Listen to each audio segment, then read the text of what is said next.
ప్రభుత్వం అని చెప్పేసి ఒకటి క్రియేషన్ మాత్రం జరుగుతుంది.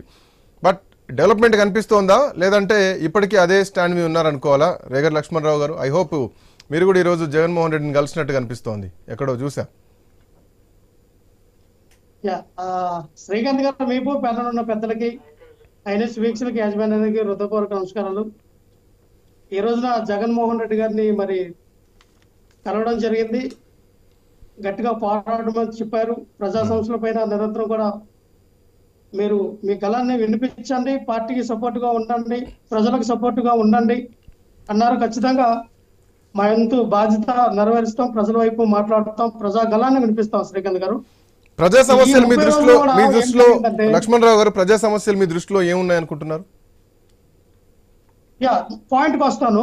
కొన్ని చెప్పిన తర్వాత ఈ 30 రోజులు కూడా 30 రకాల వంటకాలు చేశారు, 30 రకాల అవమానాలు, 30 రకాల అనుమానాలు, 30 రకాల సందేహాలు ఎన్నో ఉన్నాయి. ఎందుకంటే రాగానే ఫస్ట్ సంతకం ఐదింట్ల మీద పెట్టారు. అది ఎంతవరకు అమలు అవుతాయని చూడాలి. అలాగే ఇసుక ఫ్రీ విధానాన్ని తీసుకొచ్చారు. ఇసుక ఫ్రీగా అని చెప్పారు. గతంలో టన్ను మేము 375 రూపాయలకి ఇస్తే వీళ్ళు 1398 రూపాయలు, ఒక దగ్గర 1245, ఒక దగ్గర. అలాగంటే ఏరియా బట్టి అక్కడ ఉన్నటువంటి ఆ ఇసుక ర్యాంప్కి సదరు ఎవరైతే ఇల్లు కట్టుకుంటారో ఆ వ్యక్తి తగ్గట్టుగా కొన్ని రేట్లు అటు ఇటుగా ఉన్నాయి. కానీ ఎలా చూసుకున్నా మేము ఇచ్చిన దానికన్నా 3 రెట్లు ఎక్కువగా ధర పెంచి ఈ రోజున చంద్రబాబు నాయుడు గారు ఇవ్వడం జరుగుతోంది. దీనికి ఉచిత ఇసుక అని పేరు పెట్టడం జరిగింది. మేము 32 లక్షల ఇల్లు ఇచ్చాం. ఈ 32 లక్షల ఇల్లు కన్స్ట్రక్షన్ లో కూడా ఎవరైతే ఆ లబ్ధిదారుడు ఇల్లు కట్టుకుంటా ఉన్నాడో వాళ్ళ ఇంటి దగ్గరికి ఫ్రీగా ఇసుక సప్లై చేసిన బాధ్యత మేము తీసుకొని మేము ఇచ్చాం. ఈ రోజున ఆ పరిస్థితి లేదు. మరి చూస్తే ఈ 30 రోజుల్లో మళ్ళీ నిన్న 29 జీవో నంబర్ తీసుకొచ్చారు. తల్లికి బట్ అదే ఇసుకలో మీరే ట్రక్కులు అన్యాయం చేశారు, దోపిడీ చేశారన్నది తెలుగుదేశం పార్టీ నాయకులు వాదిస్తున్నమాట. ఆ పాయింట్ మాట్లాడతా శ్రీకాంత్ గారు. నిన్నంటే 29వ జీవో నంబర్ తీసుకొచ్చి ఇదే నిమ్మల రామానాయుడు గారు ఏం మాట్లాడారు? ఒక ఇంటి దగ్గరికి వెళ్ళి అక్కడ చిన్నపిల్లలు ఎంతమంది ఉంటే మీకు 15 అని చెప్పి బాండ్ పేపర్ కూడా మీకు ఇచ్చాము. ఈ బాండ్ పేపర్ చూపించండి, అమలు అవునప్పుడు బాండ్ పేపర్ మాకు చూపించండి అని చెప్పినటువంటి సదరు వ్యక్తి మీద రేపో ఎల్లుండో ఖచ్చితంగా హైకోర్టులో ఫిల్ దాఖలు చేస్తాం. ఎందుకంటే ఆ మాట మీద కట్టుబడి లేరు.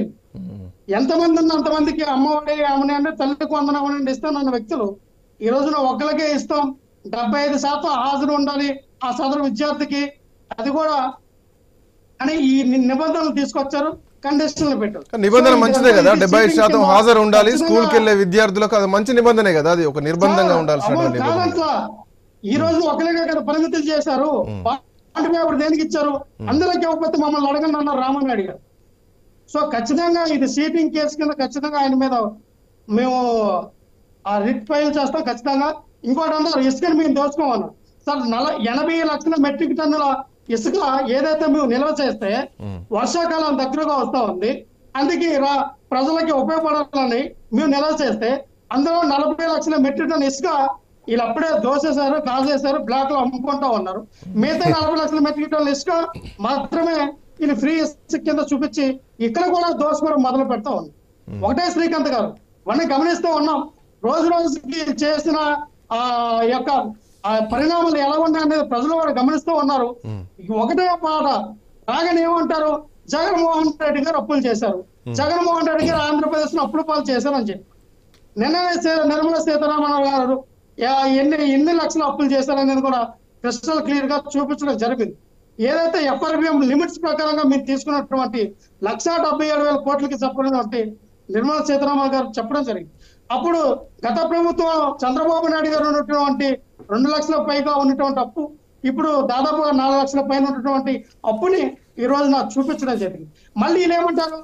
ఇది మీరు కేంద్ర ప్రభుత్వానికి తెలిసి చేసిన అప్పు, మీరు చేసినటువంటి ప్రైవేట్ ఆస్తులన్నీ తాకట్టు పెట్టిన తీసుకొచ్చిన డబ్బులు అని ఈయన మాట్లాడుతా ఉంది. ప్రతిది కూడా ఈరోజు వీళ్ళ దగ్గర ఈ మళ్ళీ ఇంకేమంటారంటే లక్ష్మణరావు గారు జగన్మోహన్ రెడ్డి గారు 13 లక్షల కోట్లు అప్పు చేశారు. శ్రీకాంత్ గారు వస్తున్నారు. 13 లక్షల కోట్లు అప్పు చేశారు. ఈ 13 లక్షల కోట్ల అప్పు మీరు తీరుస్తాం. ఎవరైనా తీరుస్తారండి? ఇప్పుడు వచ్చిన గత ప్రభుత్వాలన్నీ కూడా తీర్చుకొని వస్తూనే ఉన్నాయా?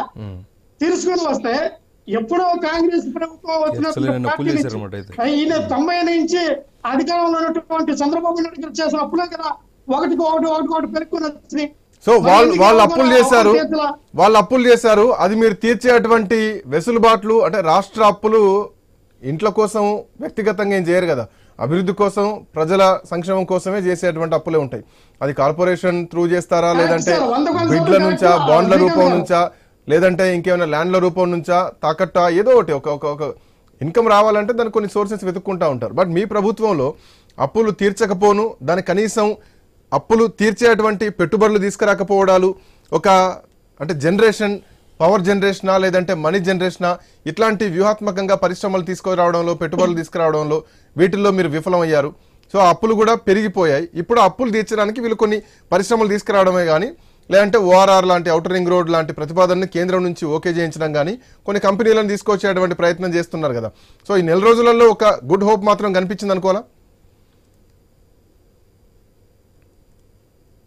అన్నం ఉడికిందో లేదని చెప్పడానికి మొత్తం అన్నం ఉడికేంత వరకు మనం చూడవసరంలో శ్రీకాంత్ గారు అందులో 1-2 మెతుకులు తీసి చూస్తే అన్నం ఉడికిందో లేదో తెలిసిపోద్ది. అలాగే వీళ్ళు పరిపాలించగలరా, పరిపాలించలేరా, అంత స్థాయి ఉందా లేదా, వీళ్ళు శాతం అవుతుందా కాదా, ఈ 30 రోజుల పరిపాలనలో తెలిసిపోయింది. అంత దమ్ము ధైర్యం లేదు. అంతా ఖచ్చితంగా చెప్తా ఉన్నా, చంద్రబాబు నాయుడు గారికి ఉన్నటువంటి ఏదైతే ఈ 40 సంవత్సరాల రాజకీయ అనుభవం కూడా మట్టిలో పోసిన పాల లాంటిది.